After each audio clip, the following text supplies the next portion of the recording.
अब देखो चलो थोड़ा सा काम की बात कर लेते हैं। इसमें तो मैं एक सिर्फ हिंट दिखाना चाह रहा हूं कि कैसे इसका प्रोसेस चल रहा है एनसीईआरटी में। बाकायदा करना तो इतना ही है जितना अपन को करना है, अपन ज्यादा नहीं लेके चलेंगे उधर।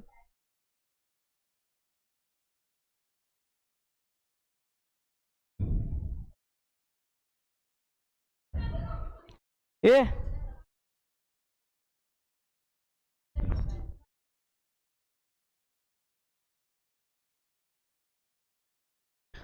कल अपन ने क्या डाला था देखो इसके अंदर,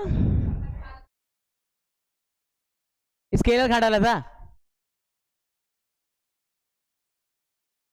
उसको तो चेंज कर दिया, स्केलर तो पढ़ लिया, पढ़ा दिया। वो कितनी बार पढ़ेंगे अपन? क्रॉस प्रोडक्ट, देखो इसी को बोलते, यहां पे ध्यान दो, वेक्टर प्रोडक्ट। देख फिर वो तेरे पागल बंदा तुझे तेरा लगता है, मुझे जब देखे तभी बड़बड़ाती रहती हुई। इसको अपन बोलते हैं सदिश गुणन।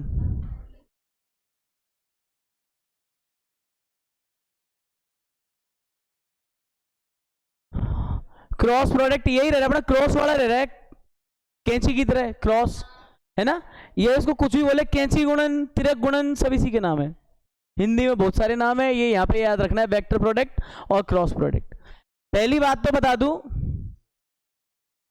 इसको ऐसे पढ़ते हैं, let A vector and B vector are two non zero vectors.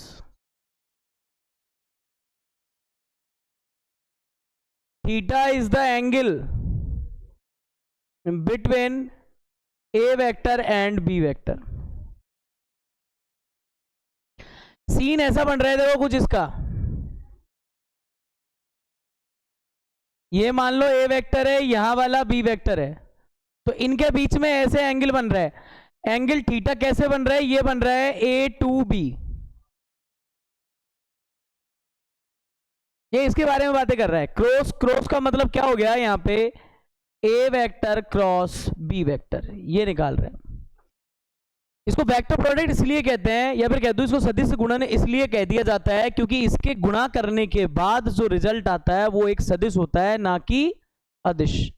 वो स्केलर नहीं आता है, वो आता है, वो कैसा आता है? सदिश आता है।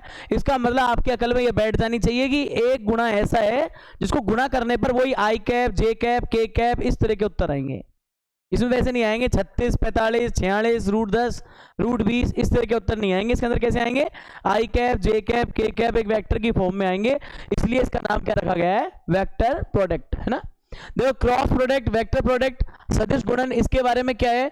ए और बी ऐसे दो अशून्य सदिश हैं जिनके बीच में थीटा क्या है? जिनके बीच में एंगल है थीटा, और थीटा कैसा है? ए टू बी। जरा आप थीटा को देखो कैसा है? Anti clockwise. कैसे जा रहा है ये? एंटी क्लॉकवाइज, घड़ी की सुई के विपरीत दिशा में। तो देखो ए क्रॉस बी होता क्या है ये देखेंगे। देखो वहां की स्टोरी क्या थी, ए डॉट बी में क्या थी? ऐसे ना है ये ऐसे है, ये वेक्टर पे लगाया यूं, ये यूं होगा, तो एक रूल आएगा इसके अंदर। देखो ये राइट हैंड रूल होगा एक, क्या बोलते हैं राइट को, दक्षिण हाथ का नियम क्या है वो।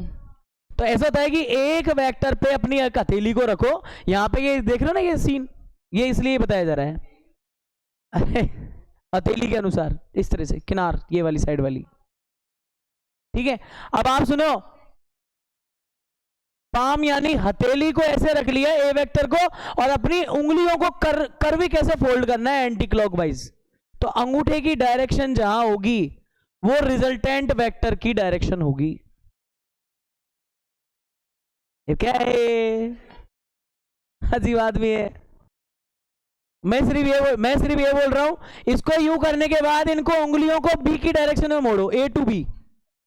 जैसे ही आप ए टू बी मोड़ोगे तो ये जो डायरेक्शन आएगी अंगूठे की, मतलब तुम्हारी तरफ जो अंगूठा आ रहा है, देखो अभी से तुम्हारी तरफ अंगूठा ही आ रहा है, अब ये अंगूठे की डायरेक्शन अगर तुम्हारी तरफ आ रही है ना, तो इस डायरेक्शन में रिजल्टेंट वेक्टर काम करेगा। इस डायरेक्शन में रिजल्टेंट मतलब जो निष्कर्षित वेक्टर जो निकलेगा वो इस डायरेक्शन को फॉलो करेगा। तो यहां पे देखो यही बोली गई थी। जनरली ये पेच वाला नियम है वो क्या है? किसी खाली बैठे हो तुम, दिवाली की छुट्टी है आराम से, तो फिर बैठ करके किसी पेज को खोल के देखना, आप सारी गणित समझ में आ जाएगी, है ना। जब आप इसको यूं यूं यूं घुमाओगे ना, यूं घुमाओगे तो बाहर की तरफ आएगा। आज तक मैंने पेज जो भी मैंने कसे, मैं भूल जल्दी जाता हूं कि किधर की साइड कसे और किधर नहीं, हमेशा उल्टा ही